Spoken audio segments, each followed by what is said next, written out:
Shalom saudara, Shalom. Puji Tuhan, seberapa kita yang ada saat sore hari ini, kita mau datang kepada Tuhan. Kita percaya di saat kita menyembah, memuji Tuhan, Allah hadir di tengah-tengah kita saat ini. Kita mau membawa hati kita, kita mau membawa persembahan kita kepada Tuhan yang terbaik. Mari kita sama-sama bangkit berdiri. Kita angkat satu pujian. Saat ini saat indahku memuji dan menyembah Tuhan.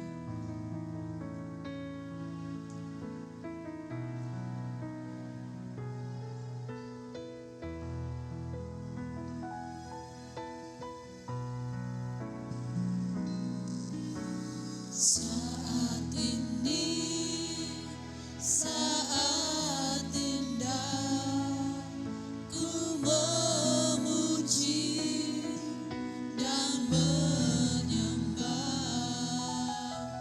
hadirat-Mu, ku rasakan saat ku sembah Kau. Saat ini saat Tuhan, saat ini saat Tuhan, Kau curahkan urapan-Mu,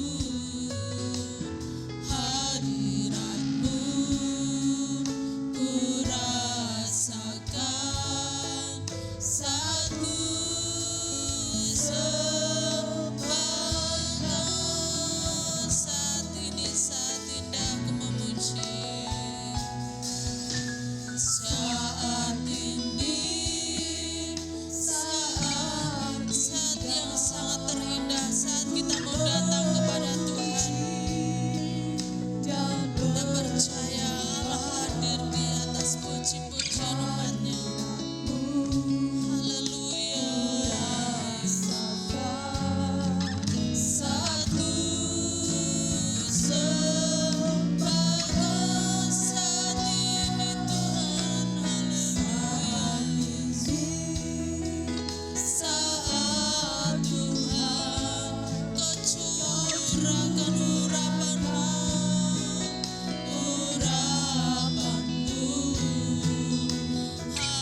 hadirat-Mu, ku rasakan saat ku sembah hadirat-Mu, haleluya. Saat ini saat urapan-Mu Tuhan,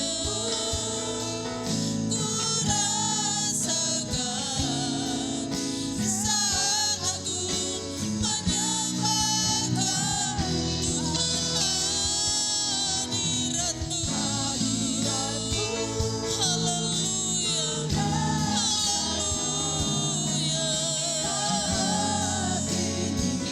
Terima kasih Tuhan buat hadirat-Mu, urapan-Mu Tuhan, ku rasakan saat aku menyembah Kau Tuhan, hadirat-Mu, haleluya. Rasakan hadirat Tuhan, rasakan kehadirannya saat ini.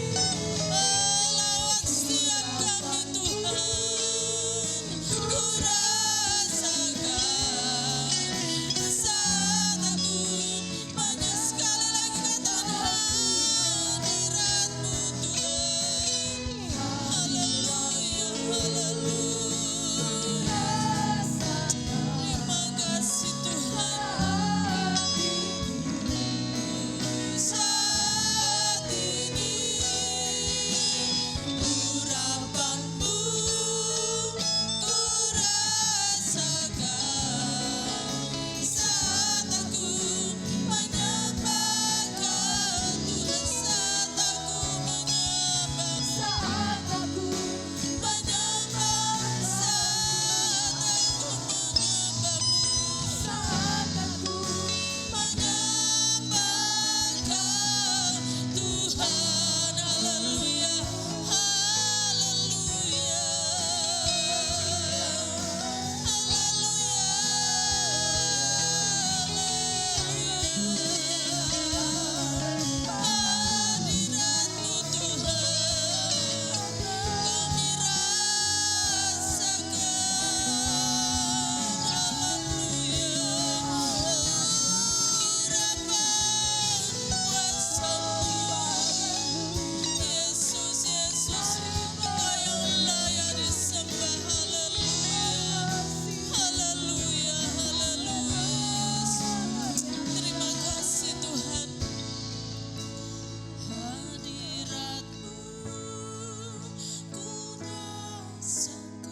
setiap pujian kami. Saat ini kami rindu memuliakan, memuji, menyembah-Mu Tuhan.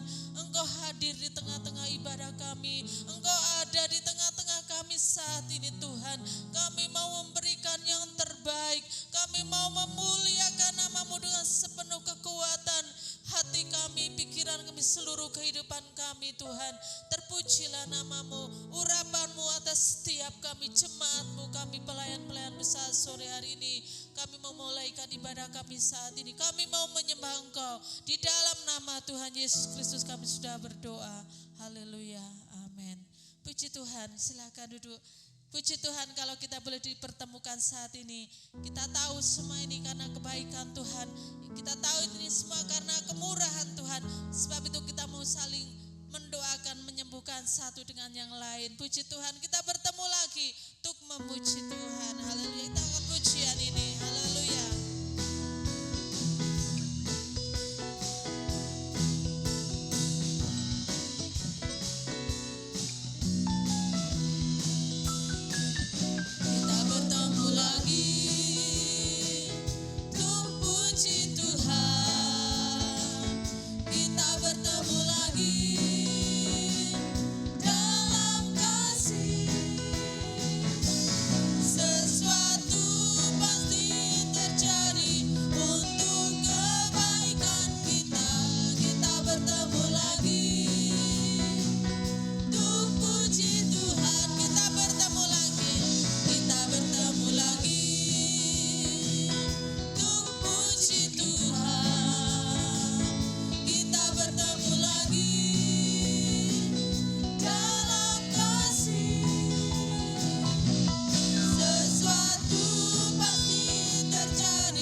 saling mendoakan, saling menguatkan di dalam Tuhan. Amin saudaraku.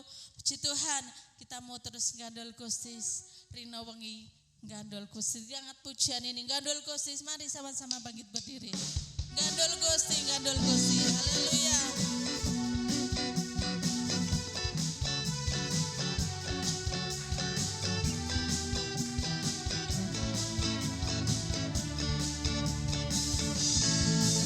Gandol Gusti, gandol Gusti, gandol Gusti. Saben dino dino wengi gandol Gusti. Gandol Gusti, gandol Gusti, gandol Gusti. Saben dino dino wengi gandol. Haleluya, sekali lagi gandol Gusti. Gandol Gusti, gandol Gusti, gandol Gusti. Saben dino dino wengi gandol Gusti. Gandol Gusti, gandol Gusti, gandol Gusti. Saben dino dino wengi gandol Gusti.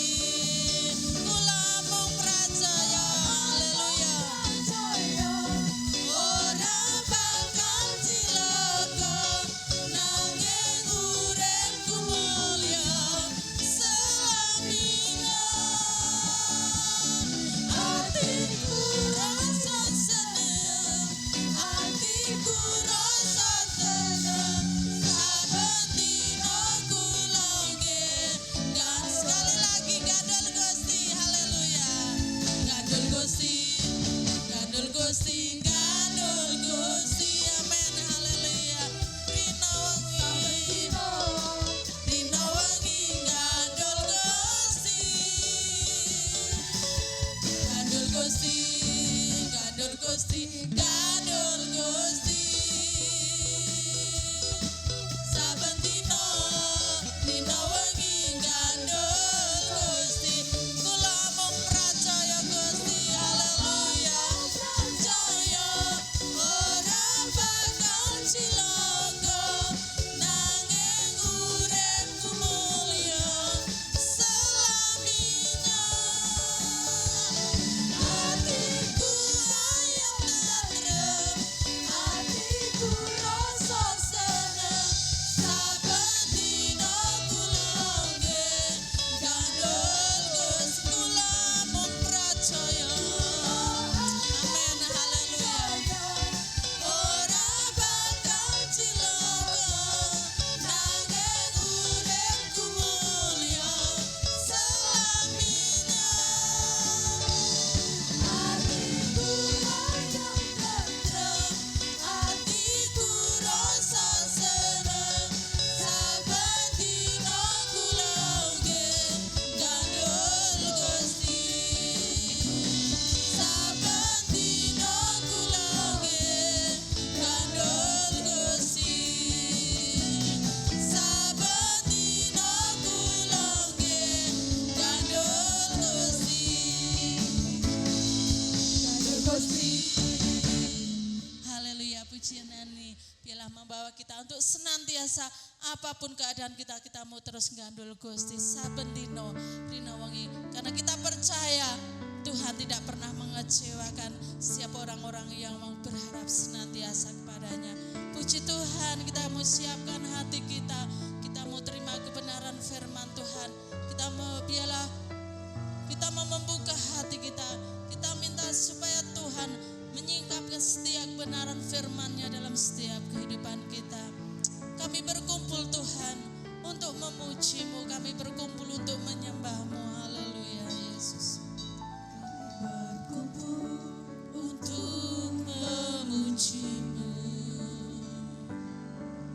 Kami berkumpul untuk menyembah-Mu. Kehadiran-Mu itu yang kami perlu. Jamalah Tuhan, urapilah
kasih Bapa, terima kasih Tuhan.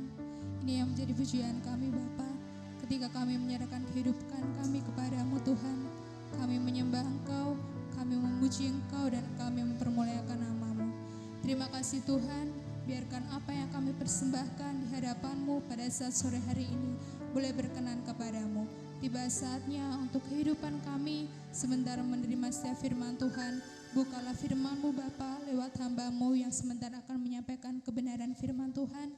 Tuhan Yesus akan memimpin setiap kehidupan kami. Bahkan urapi hamba-Mu yang akan menyampaikan kebenaran firman-Mu, supaya kehidupan kami dan lewat firman-Mu ini Tuhan, kehidupan kami boleh semakin bertumbuh, berbuah, dan menjadi berkat bagi orang lain.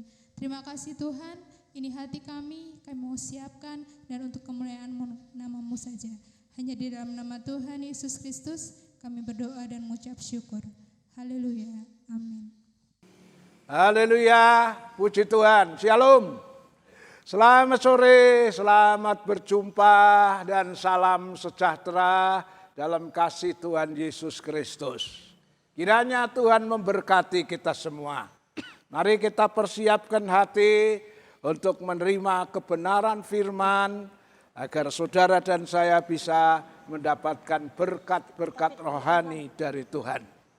Sore ini saya akan bicara tentang satu tema di mana temanya itu merupakan satu pertanyaan. Apa itu? Bagaimanakah hidupmu? Apakah Anda menjadi berkat atau sebaliknya menjadi kutuk yang menyusahkan banyak orang? Ya, jadi temanya ini merupakan pertanyaan, bagaimana hidupmu? Menjadi berkat atau menjadi kutuk yang menyusahkan banyak orang? Iya. Kita akan temui satu ayat di Ibrani pasal 6. Ya, Ibrani pasal 6. Ayat 6 dan ayat 7. Saya jemput dengan hormat, sama-sama bangkit berdiri. Kita baca ayat ini, Ibrani 6 ayat 6 dan 7.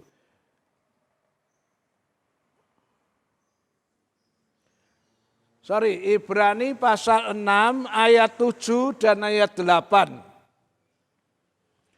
Sebab tanah yang menghisap air hujan yang sering turun ke atasnya dan yang menghasilkan tumbuh-tumbuhan yang berguna bagi mereka yang mengerjakannya menerima berkat dari Allah. Tetapi jika tanah itu menghasilkan semak duri dan rumput duri, tidaklah ia berguna dan sudah dekat pada kutuk yang berakhir dengan pembakaran.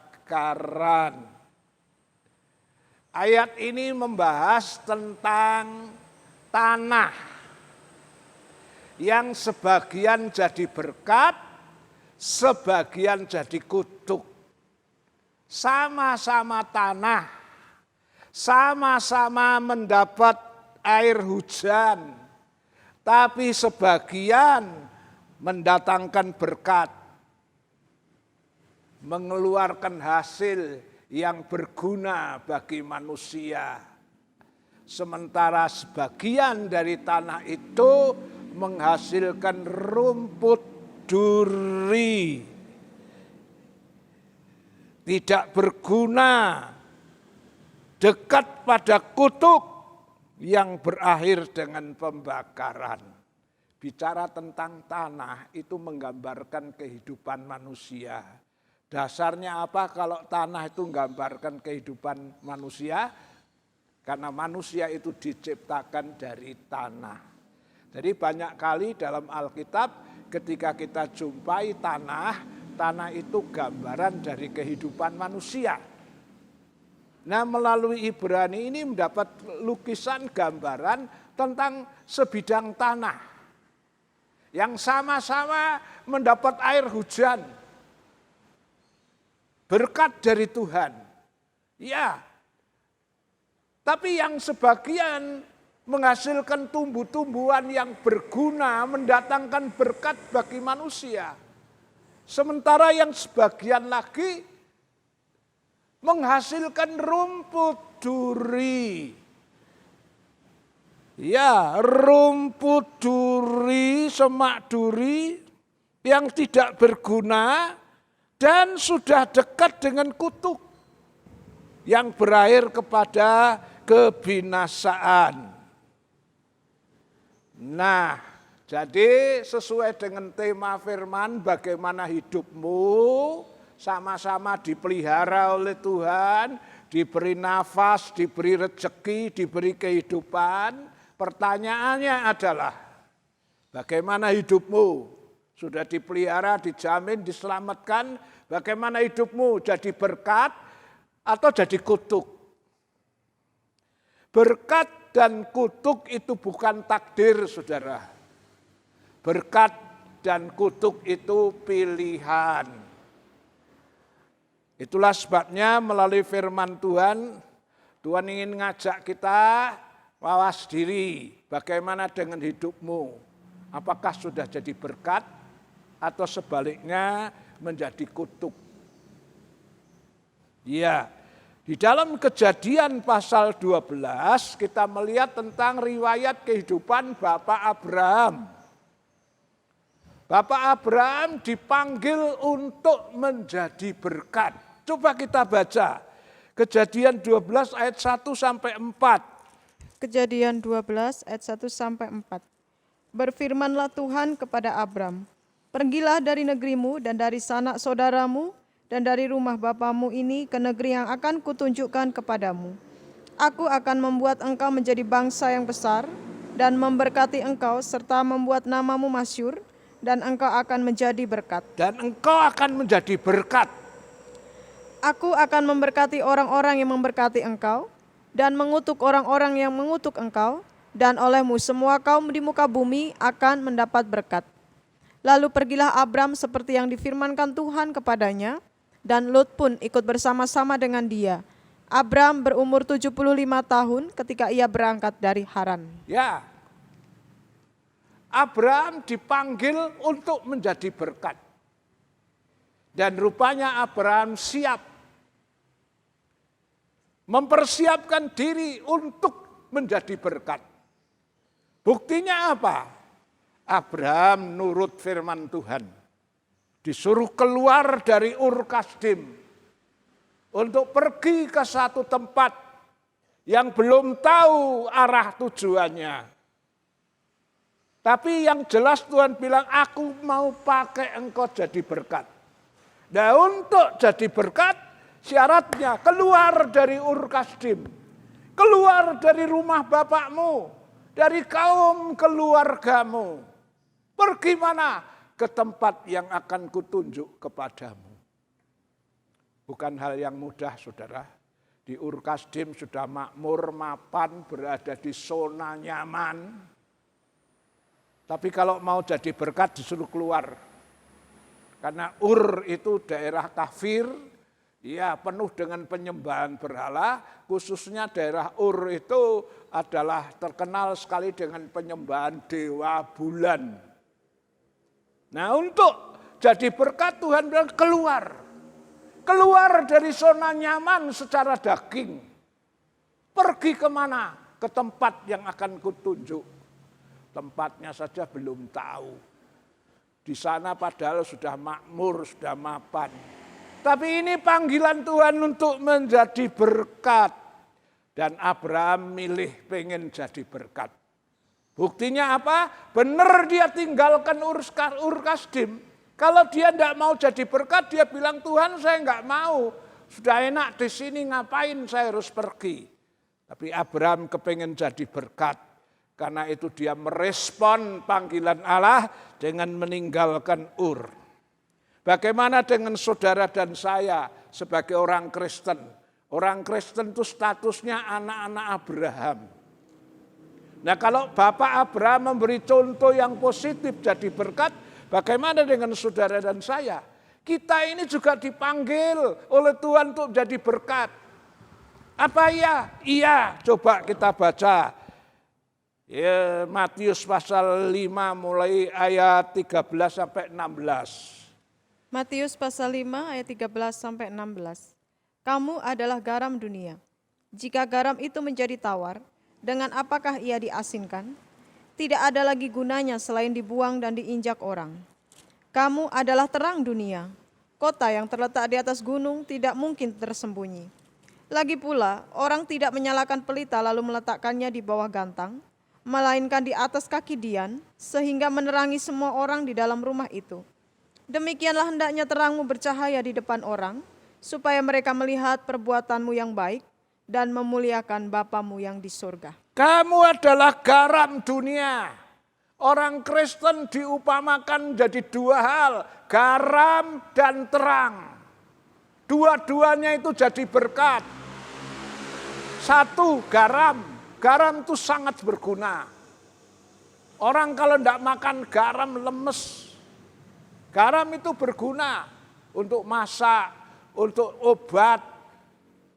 Macam-macam lah gunanya garam.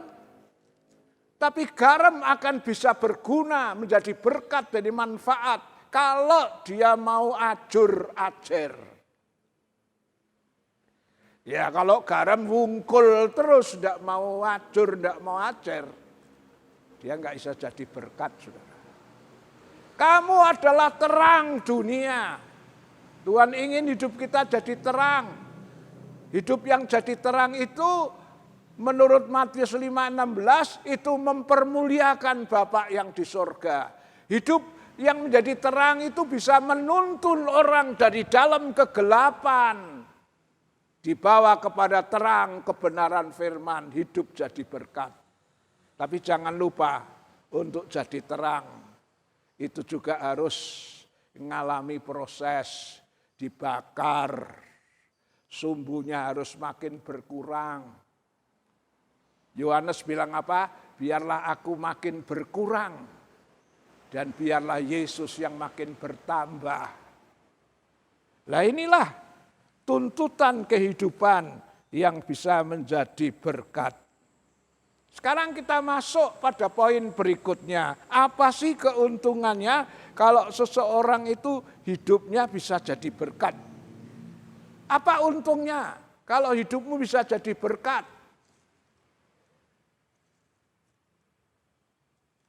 Kita baca Kejadian 12 ayat 3. Kejadian 12 ayat 3. Aku akan memberkati orang-orang yang memberkati engkau, dan mengutuk orang-orang yang mengutuk engkau, dan olehmu semua kaum di muka bumi akan mendapat berkat. Ya, kehidupan Abraham dipanggil untuk jadi berkat. Dan kehidupan yang dipanggil menjadi berkat, itu mendapat berkat proteksi, perlindungan dari Tuhan. Tuhan ngomong sama Abraham, karena Abraham direncanakan jadi berkat, maka Tuhan memproteksi sedemikian rupa. Aku akan memberkati engkau, memberkati orang yang memberkati engkau, dan mengutuk orang yang mengutuk engkau. Ini proteksi dari Tuhan. Saya ingat waktu awal-awalnya vaksin datang dari luar negeri. Ya, vaksin yang sangat berguna dinanti-nanti oleh bangsa Indonesia. Karena COVID yang melanda memakan banyak korban. Didatangkanlah vaksin dari Tiongkok, dari berbagai negeri. Didatangkanlah vaksin. Dan karena vaksin itu menjadi berkat bagi banyak orang, kedatangannya itu dikawal oleh polisi, tentara, dengan pengawalan yang begitu ketat. Jangan sampai di tengah jalan dibajak, dikacau oleh gerombolan orang-orang yang ingin mengacau negara ini. Jadi karena vaksin ini dibutuhkan menjadi berkat, kedatangannya dikawal oleh polisi, tentara, ya sedemikian rupa mendapat proteksi dari negara. Demikian juga saudara dengan kehidupan orang yang mau jadi berkat. Abraham Tuhan bilang, karena engkau akan jadi berkat, aku memproteksi engkau. Siapa yang mengutuk engkau akan dikutuk oleh Tuhan. Sebaliknya siapa yang berbaik, Abraham memberkati, orang itu akan diberkati. Ini menunjukkan proteksi perlindungan dari Tuhan. Kita lihat buktinya, kalau Abraham dipanggil jadi berkat, lalu Tuhan bilang, aku akan mengutuk orang yang mengutuk engkau, memberkati orang yang memberkati engkau, proteksi perlindungan Allah. Kita mau lihat buktinya, Kejadian 20 ayat 1 sampai 7. Coba kita lihat tuh ya. Kejadian 20 ayat 1 sampai 7. Lalu Abraham berangkat dari situ ke tanah Negeb, dan ia menetap antara Kades dan Syur. Ia tinggal di Gerar sebagai orang asing. Oleh karena Abraham telah mengatakan tentang Sarah istrinya, dia saudaraku, maka Abimelek Raja Gerar menyuruh mengambil Sarah. Tetapi waktu malam Allah datang kepada Abimelek dalam suatu mimpi serta berfirman kepadanya, engkau harus mati oleh karena perempuan yang telah kau ambil itu, sebab ia sudah bersuami. Adapun Abimelek belum menghampiri Sarah, berkatalah ia, Tuhan, apakah engkau membunuh bangsa yang tak bersalah? Bukankah orang itu sendiri mengatakan kepadaku, dia saudaraku, dan perempuan itu sendiri telah mengatakan, ia saudaraku? Jadi hal ini kulakukan dengan hati yang tulus dan dengan tangan yang suci. Lalu berfirmanlah Allah kepadanya dalam mimpi, aku tahu juga bahwa engkau telah melakukan hal ini dengan hati yang tulus, maka aku pun telah mencegah engkau untuk berbuat dosa terhadap aku, sebab itu aku tidak membiarkan engkau menjamah dia. Jadi sekarang, kembalikanlah istri orang itu, sebab dia seorang nabi. Ia akan berdoa untuk engkau, maka engkau tetap hidup.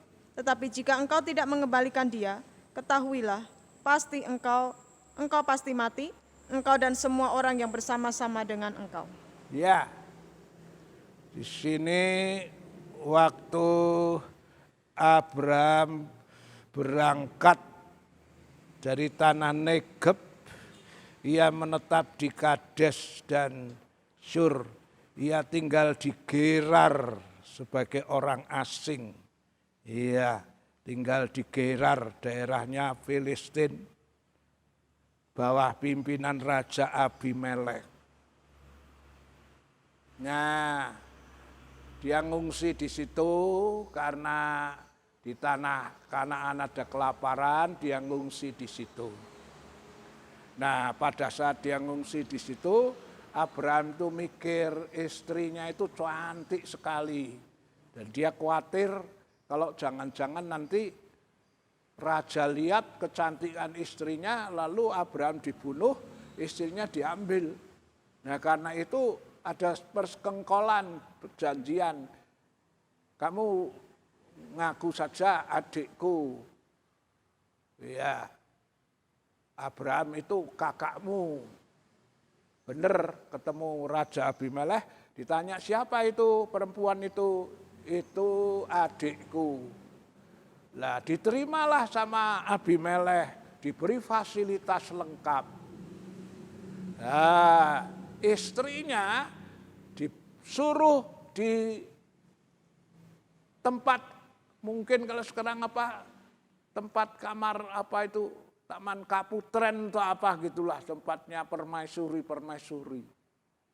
Nah, Abimelek mau coba mengganggu, menggagai istri Abraham, Sarai. Tapi baru niat, malamnya Tuhan datang pada Abimelek dalam satu mimpi. Awas ya, jangan ganggu istri orang. Itu istri Abraham. Kalau kamu berani ganggu, tak tumpes. Abimelek ngomong dalam mimpi Tuhan.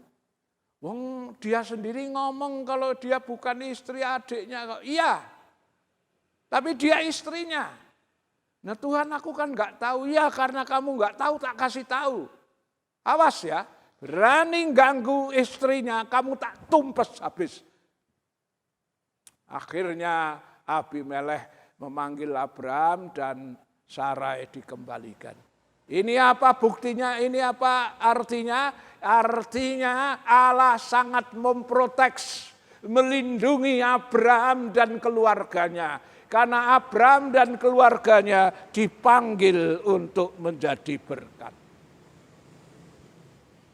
Pertanyaan berikutnya adalah, ketika saudara dan saya dipanggil untuk menjadi berkat, tentunya orang yang mau menjadi berkat itu harus tidak egois, ya, rela berkorban. Ibarat lilin yang menerangi, dia jadi berkat. Dia harus jadi korban. Ibarat garam tadi yang bisa jadi berkat harus ajar-ajur. Nah pertanyaannya adalah ketika seorang yang dipanggil untuk menjadi berkat, dia harus banyak mengorbankan waktunya, pikirannya, tenaganya, hartanya. Apakah dengan cara dia jadi berkat, dia harus berkorban? Apakah dalam hidupnya tidak akan mengalami kebangkrutan, kekurangan, karena dia harus banyak mengorbankan waktu, harta, dan lain-lain? Jawabannya tidak, saudara. Mari kita coba baca di Amsal 11, 24 sampai 26. Amsal 11 ayat 24 sampai 26. Ada yang menyebar harta tetapi bertambah kaya. Ada yang menghemat secara luar biasa namun selalu berkekurangan. Siapa banyak memberi berkat diberi kelimpahan. Siapa memberi minum ia sendiri akan diberi minum. Siapa menahan gandum, ia dikutuki orang, tetapi berkat turun di atas kepala orang yang menjual gandum. Ya, ada yang menyebar harta. Ini orang yang mau jadi berkat. Ya, dia berkorban. Tapi malah tambah kaya katanya. Ada yang menghemat, egois. Dia tidak mau jadi berkat. Dia tidak mau kurang sedikit pun dari miliknya. Karena egoisnya malah kekurangan. Karena hukum Tuhan adalah siapa banyak memberi berkat akan diberi kelimpahan. Ya, siapa yang memberi minum dia sendiri akan diberi minum. Sebaliknya orang yang egois, yang sama sekali tidak mau berkorban. Siapa menahan gandum, orang tidak mau korban sama sekali, ia dikutuki orang. Tapi berkat turun di atas kepala orang yang menjual gandumnya. Orang yang hidupnya mau menjadi berkat. Abraham dipanggil jadi berkat, dia korban. Di Ur Kasdim sudah makmur, zona nyaman dia tinggalkan. Nuruti panggilan Tuhan untuk jadi berkat. Apakah akhirnya Abraham jadi kere, miskin, kekurangan? Tidak. Kita baca Kejadian 24 ayat 1.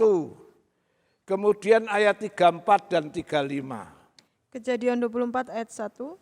Adapun Abraham telah tua dan lanjut umurnya, serta diberkati Tuhan dalam segala hal. Ya, Abraham sudah tua, diberkati Tuhan dalam segala hal. Dalam segala hal itu artinya berkat jasmani dan berkat rohani. Coba sekarang ayat 34, 35. Ayat 34 dan 35. Lalu berkatalah ia, aku ini hamba Abraham. Tuhan sangat memberkati tuanku itu, sehingga ia telah menjadi kaya. Tuhan telah memberikan kepadanya kambing domba dan lembu sapi, emas dan perak, budak laki-laki dan perempuan, unta dan keledai. Lihat Abraham yang dipanggil jadi berkat, Dia harus berkorban, ninggalkan zona nyaman, ninggalkan usaha kerjaannya yang sudah mapan di Ur. Ya, jadi orang kayak gelandangan jalan terus, belum tahu arah tujuannya. Tapi ketika dia nuruti panggilan Tuhan untuk jadi berkat, apakah akhirnya Abraham jadi kere, melarat? Tidak. Di Kejadian 24 ayat 1, Abraham diberkati Tuhan dalam segala hal. Segala hal diberkati, kesehatan, kekayaan, damai sejahtera, berkat keturunan, berkati semua. Dan coba kesaksian dari Eliezer. Ini sekarang yang ngomong Eliezer, hambanya Abraham. Bagaimana kesaksian Eliezer tentang Abraham? Dia bilang, aku ini hamba Abraham, Tuhan memberkati tuanku sehingga ia telah menjadi kaya. Tuhan telah memberikan kepadanya kambing, domba, lembu, sapi, emas, perak, budak laki-laki dan perempuan, unta dan keledai. Coba, orang yang dipanggil jadi berkat, memang dia tidak harus egois, dia harus banyak mengorbankan waktu, tenaga, harta, pikiran. Tapi Tuhan ternyata tidak tinggalkan. Dia diperhatikan Tuhan sedemikian rupa, diberkati Tuhan. Sebaliknya kita melihat kalau seseorang yang egois, tidak mau nurut firman, dipanggil untuk jadi berkat, balilo, tidak mau. Karena dia tidak mau berkorban sama sekali untuk kepentingan orang lain. Bagaimana nasibnya? Kita baca itu kitab Yunus pasal 1 ayat 1 sampai 4. Kemudian ayat 12 dan ayat 15. Yunus 1 ayat 1 sampai 4. Datanglah firman Tuhan kepada Yunus bin Amitai demikian. Bangunlah, pergilah ke Niniwe, kota yang besar itu, berserulah terhadap mereka, karena kejahatannya telah sampai kepadaku. Tetapi Yunus bersiap untuk melarikan diri ke Tarsis, jauh dari hadapan Tuhan.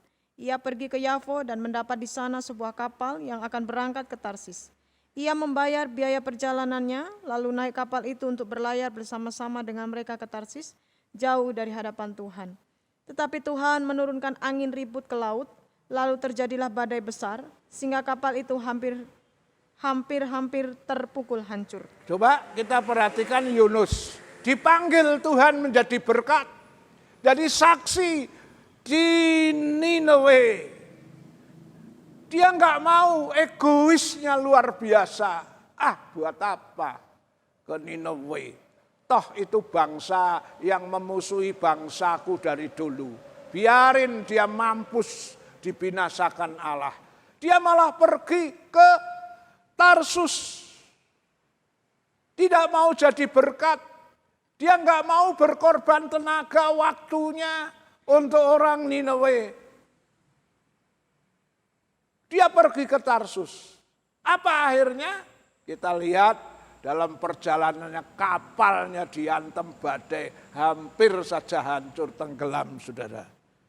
Seterusnya kita sekarang baca 34, 35.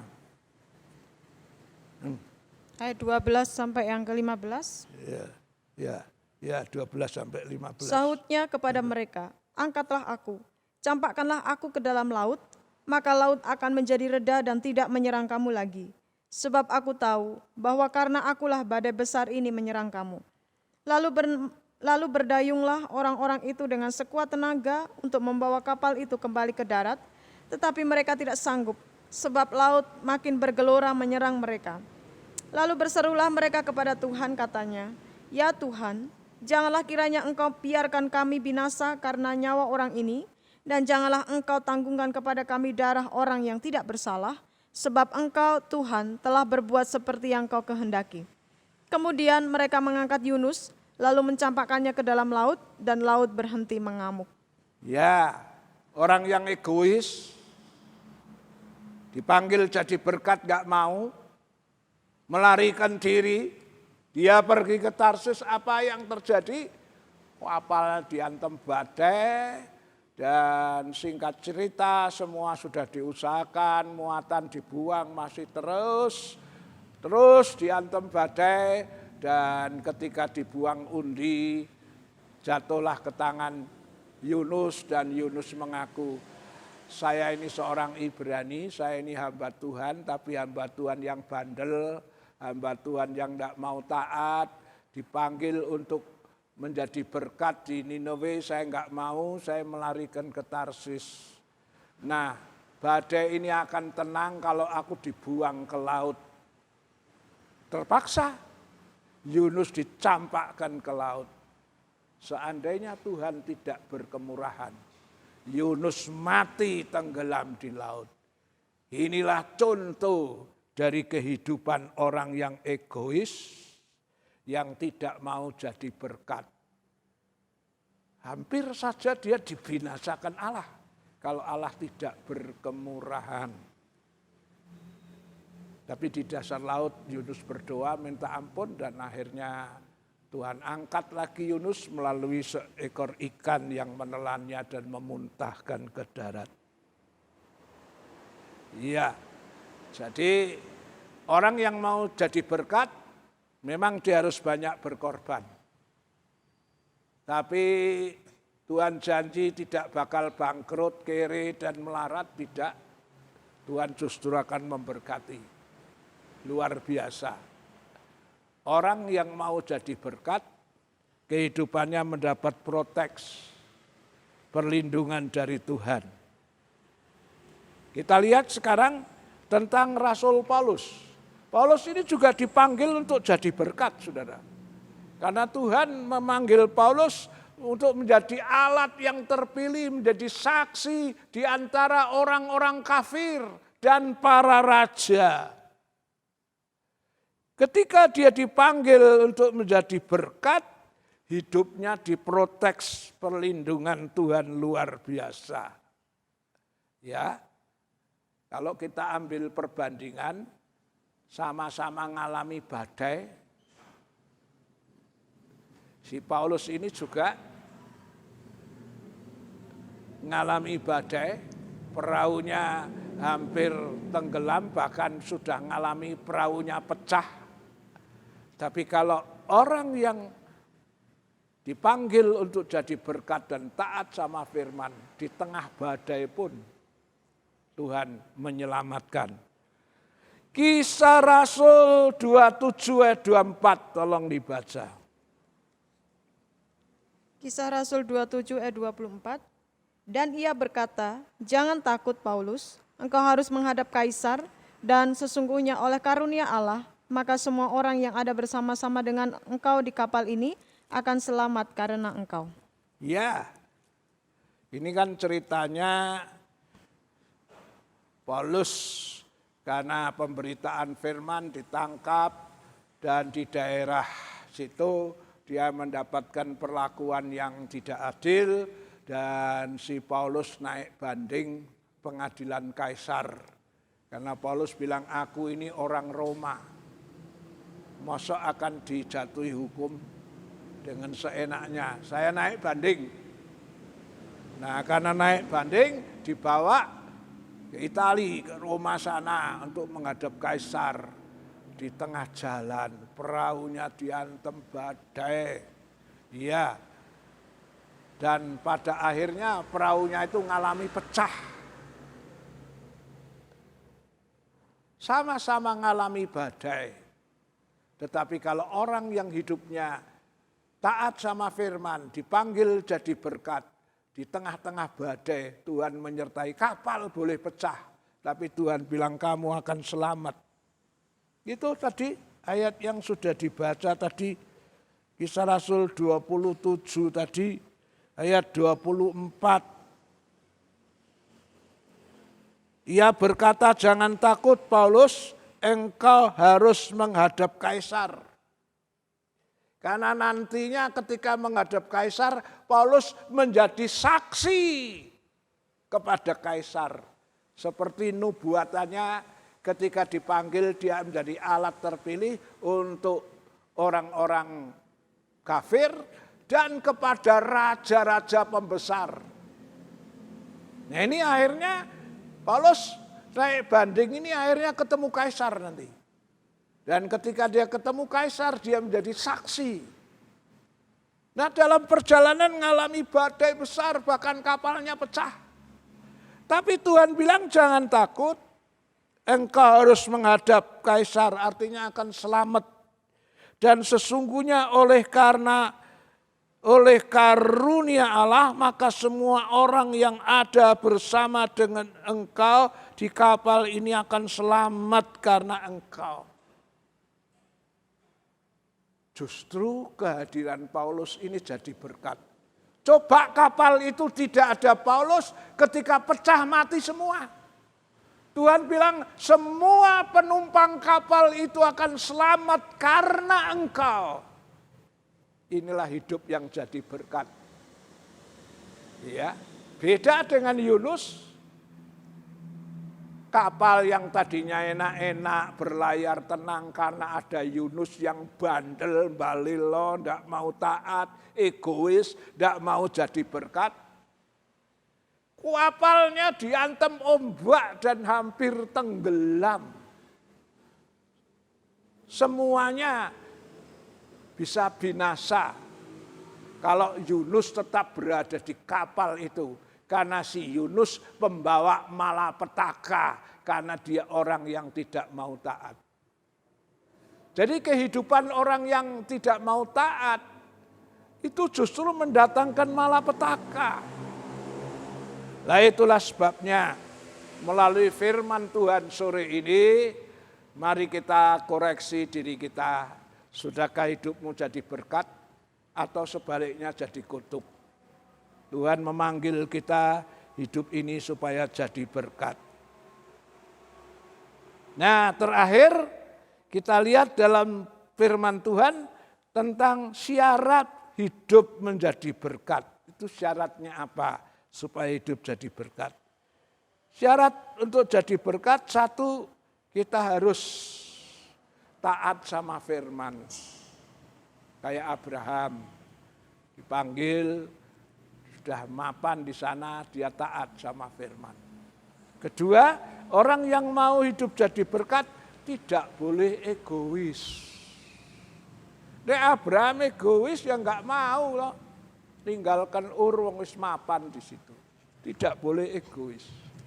Tadi saya sudah katakan hidup jadi berkat itu ibarat garam dan terang. Garam bisa jadi berkat karena mau ajur dan ajer. Coba garam itu enggak mau ajur, ngungkul terus. Upama sekepal tangan lalu sekepal terus. Dia tidak bisa dirasakan asinnya. Dia mau ajur, ajer, baru bisa dinikmati. Kamu terang dunia, terang itu jadi berkat. Karena membuat orang tidak tersesat, membuat orang tidak tersandung. Tapi untuk jadi terang, dia rela hancur, sumbunya makin habis. Dan akhirnya si lilin itu sendiri padam mati. Inilah namanya pengorbanan, saudara. Tuhan Yesus juga ngomong sama kita. Seandainya Tuhan Yesus itu egois, dia tidak mau jadi berkat, tidak mau berkorban. Ya, dia tidak jadi berkat. Yohanes 12:24. Yohanes 12 ayat 24. Aku berkata kepadamu, sesungguhnya jikalau biji gandum tidak jatuh ke dalam tanah dan mati, ia tetap satu biji saja. Tetapi jika ia mati, ia akan menghasilkan banyak buah. Ya, kalau biji gandum itu tidak mau jatuh ke tanah. Jatuh ke tanah itu gambaran merendahkan diri. Dan mati itu menggambarkan mematikan kedagingan hawa nafsu, mematikan kemauan kita sendiri dikalahkan. kalau biji gandum tidak mau jatuh ke tanah dan mati, dia tetap satu. Tapi kalau dia mau jatuh ke tanah dan mati, hancur kulitnya, akhirnya dia tumbuh dan menghasilkan buah. Orang yang bisa jadi berkat adalah orang yang taat sama firman, orang yang mau berkorban, akhirnya bisa jadi berkat.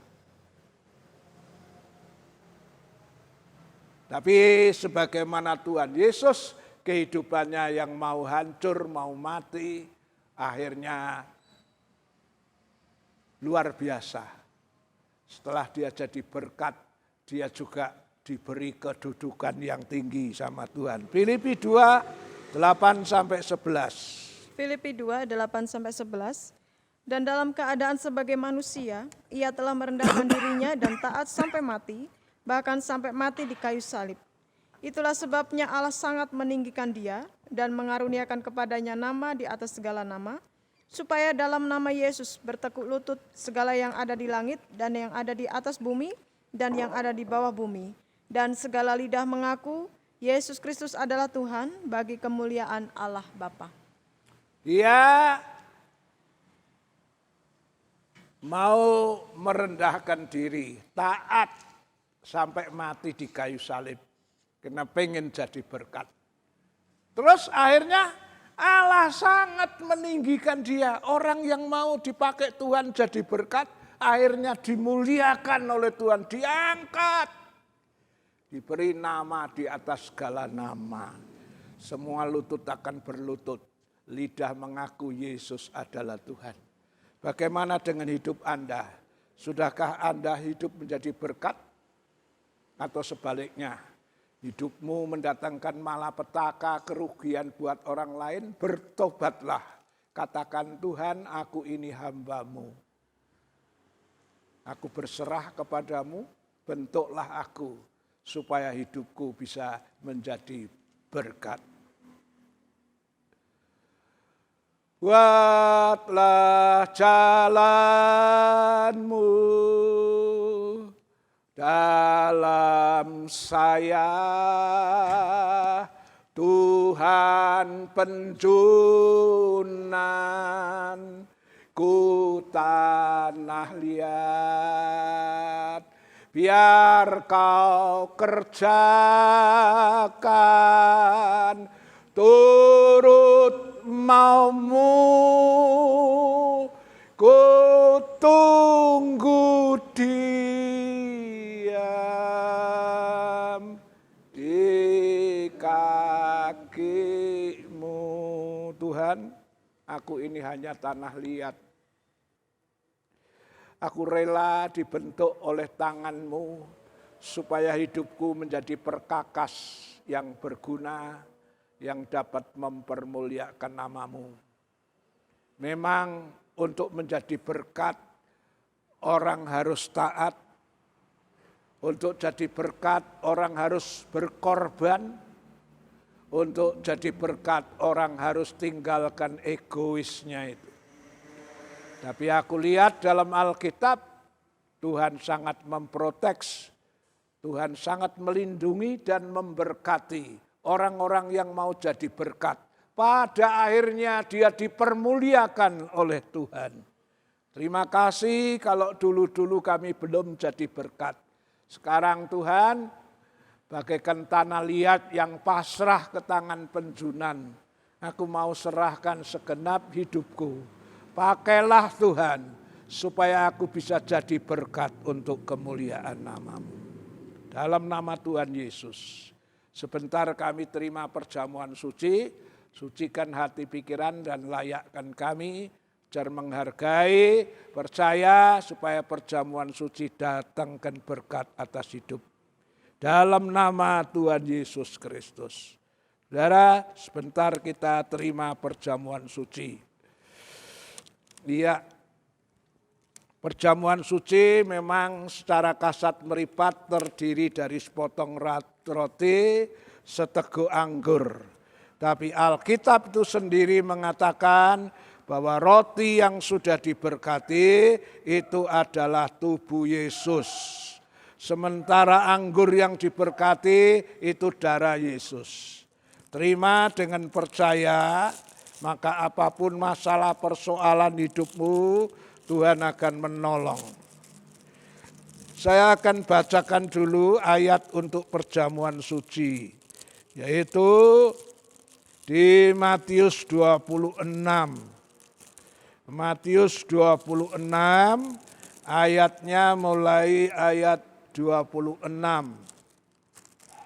Sementara mereka itu makan, diambil Yesus roti, diberkatinya lalu dipecah-pecahkannya serta diberikan kepada murid-murid sambil berkata, ambillah makanlah, inilah tubuhku. Ya, roti yang sudah diberkati, Yesus katakan inilah tubuhku.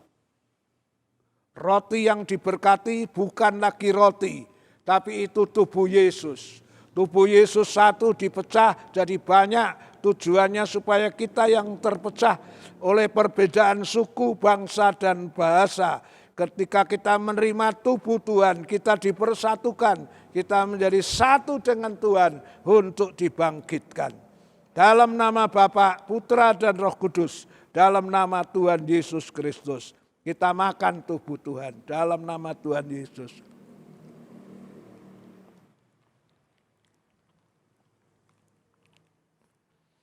Setelah kita makan tubuh Tuhan, kita juga akan minum darahnya Yesus. Saya akan bacakan ayat yang berhubungan dengan perjamuan kudus, yaitu dengan cawan yang diberkati. Lalu diangkatnya cawan minuman, diucapkannya syukur, serta diberikan kepada mereka sambil berkata, minumlah kamu sekalian dari cawan itu. Inilah darahku, yaitu darah perjanjian baru yang ditumpahkan karena orang banyak. Jalan keampunan dosa. Darah Yesus, ya. Cawan ini adalah berisi darah Yesus. Cawan yang sudah diberkati itu isinya darah Yesus. Darah Yesus itulah yang mengampuni dosa kita. Darah Yesus itu yang menjadi korban penebusan.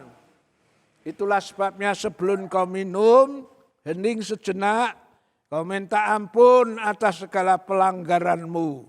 Supaya darah itu membasuh dan menyucikan kita dari segala dosa dan kejahatan. Dalam nama Bapa, Putra, dan Roh Kudus, dalam nama Tuhan Yesus Kristus. Mari sama-sama minum darah Tuhan. Haleluya. Terima kasih Tuhan buat perjamuan suci yang sudah kami terima. Tubuh dan darah-Mu menyatu dengan kami supaya kami dibangkitkan pada hari kiamat. Darah-Mu membasuh kami dari segala dosa kejahatan. Sejauh timur dari barat, Allah membuang pelanggaran kami ke dalam tubir yang dalam. Allah mencampakkan segala pelanggaran kami. Dan Allah tidak lagi mengingat-ingat. Terima kasih untuk berkat perjamuan suci.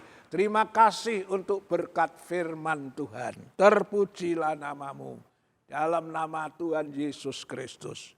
Sekaligus kami berdoa untuk semua yang sudah hadir. Tuhan, yang sakit disembuhkan, yang lemah dikuatkan, yang ada masalah persoalan pulang dengan kemenangan. Berkati usaha anak-anak-Mu, tani, ternak, dagang, wira swasta. Kerja apapun yang halal diberkati Tuhan. Anak sekolah, kuliah, Tuhan kasih hikmat, kepintaran, kepandaian. Tuhan membuatnya menjadi berhasil. Segala yang dikorbankan anak-Mu hari ini, tatangan, sukarela, perpuluhan, korban syukur, nasar, buah sulung, bahkan juga persembahan untuk pembangunan. Engkau menilai, mencatat, membalasnya lipat kali ganda sesuai janji firman-Mu. Terima kasih. Shalom, shalom, damai Allah turun ke atasmu sekarang. Shalom, shalom, damai Allah sekarang dan selamanya. Seperti sungai mengalir, lembut gemercik, seperti burung merpati, damai surgawi. Shalom, shalom, diberkatilah kau selalu. Pulanglah saudara-saudara ke rumah masing-masing dengan membawa berkat dari Allah Bapa, kasih sayang dari Tuhan Yesus, dan persekutuan Allah Roh Kudus menyertai saudara dan saya saat ini sampai Maranatha, Tuhan Yesus datang kembali. Haleluya. Amin. Tuhan memberkati kita semua.